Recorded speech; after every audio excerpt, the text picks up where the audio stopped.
പവിത്രത്തിന്റെ ഇന്നത്തെ എപ്പിസോഡിലേക്ക് ഏവർക്കും സ്വാഗതം. മാഷും കമലയും സ്റ്റേഷനിൽ നിന്ന് ഇറക്കിയതിന് വാസവനോട് നന്ദി പറയുകയാണ്. ആദ്യം കണ്ടപ്പോൾ ഭയമാണ് തോന്നിയത്. നിങ്ങൾ പ്രതികാരം തീർക്കാൻ വരുന്നതാണെന്ന് കരുതി.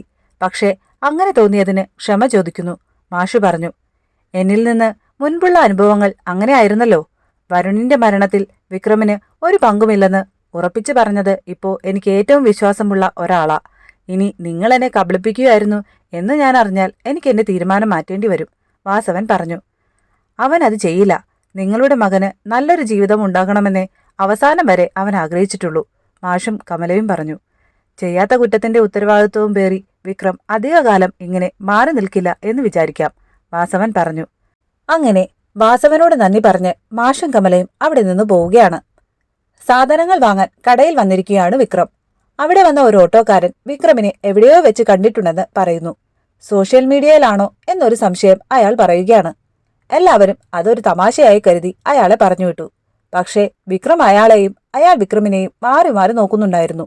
കടയിൽ പോയി വരുന്ന വിക്രം വേദ അടിച്ചു വരുന്നത് കാണുന്നു. ഒരാണും പെണ്ണും ഒരുമിച്ച് താമസിക്കുമ്പോൾ എല്ലാം തുല്യമായിട്ട് ഷെയർ ചെയ്യണം. അതിൽ നിലംതുടക്കലും അടുക്കളപ്പണിയും എല്ലാം പെടും, വിക്രം പറഞ്ഞു. കൂട്ടത്തിൽ കടയിൽ വെച്ച് ജോയ് എന്ന് പറഞ്ഞ ഒരാൾ വിക്രമിനെ കണ്ടിട്ടുണ്ടെന്ന് പറഞ്ഞ കാര്യവും പോകാൻ നേരം അയാൾ സൂക്ഷിച്ചു നോക്കുന്നുണ്ടായിരുന്നു എന്നും വിക്രം വേദയോട് പറഞ്ഞു. ഇനി എന്തെങ്കിലും സംശയം തോന്നി ആരെങ്കിലും ചോദിച്ചാൽ തന്നെ നമ്മൾ അവർ ഉദ്ദേശിക്കുന്ന ആളുകളല്ല, വേദ പറഞ്ഞു. അങ്ങനെ സംസാരിച്ചു നിൽക്കുമ്പോഴേക്കും വർഗീസ് ഭാര്യയെയും കൂട്ടി വരികയാണ്. മേരിക്ക് പ്രേമിക്കുന്നവരെ ഭയങ്കര ഇഷ്ടമാണ് എന്നും വിക്രമും വേദയും പ്രേമിച്ച് ഒളിച്ചോടി പോന്നവരാണെന്ന് പറഞ്ഞപ്പോൾ കാണണമെന്ന് പറഞ്ഞ് ഓടി വന്നതാണെന്നും വർഗീസ് പറഞ്ഞു. വിക്രമിനോട് ഒരു പണിയുടെ കാര്യം കൂടി പറയാനാണ് ഞങ്ങൾ വന്നത്. പള്ളിവക സ്ഥലങ്ങളുണ്ട്, അവിടെ ചെറിയ ചെറിയ പണികളും കാണും, പക്ഷേ സ്ഥിരം പണി കാണില്ല. കൂട്ടത്തിൽ മേരിയോടൊപ്പം തേയിലത്തോട്ടത്തിൽ തേയില നുള്ളാൻ ഒരാളെ വേണം. വേദയ്ക്ക് താല്പര്യമുണ്ടോ എന്നും വർഗീസ് ചോദിക്കുകയാണ്. വേദ റെഡിയാണെന്ന് പറഞ്ഞപ്പോൾ അനിയൻകുട്ടന്റെ കാര്യം എന്താകുമെന്ന് വിക്രം ചോദിക്കുകയാണ്. വിക്രമിന്റെ കൂടെ അനിയൻകുട്ടനും പള്ളിയിലേക്ക് പോരട്ടെ എന്ന് വർഗീസ് പറയുന്നു. വാസവനും ശ്രീനിവാസനും തമ്മിൽ ഒരു കൂടിക്കാഴ്ച നടത്തുകയാണ്. CIയെ ഞാൻ വിളിച്ചിരുന്നു. ജോസഫിനെയും രാജനെയും അപ്പോൾ തന്നെ വിട്ടയച്ചു എന്നാണ് CI പറഞ്ഞത്. ഏതായാലും വിക്രം അവന്റെ വഴിയെ കാര്യങ്ങൾ അന്വേഷിക്കട്ടെ. ഞാൻ എന്റെ വഴിയെ നീങ്ങാൻ പോവാ. ശ്രീനിവാസന്റെ സഹായം എനിക്ക് വേണം, വാസവൻ പറഞ്ഞു. തീർച്ചയായും. അങ്ങനെ പരസ്പരം അവർ കൈകൊടുക്കുകയാണ്. പുളിക്കനെ കൊന്നത് ആരാണെന്ന് അവർക്ക് ഊഹമുണ്ടെന്ന് പറഞ്ഞിട്ടാ വേദയും വിക്രവും ഇവിടെ നിന്ന് പോയത്. അതാരാകും?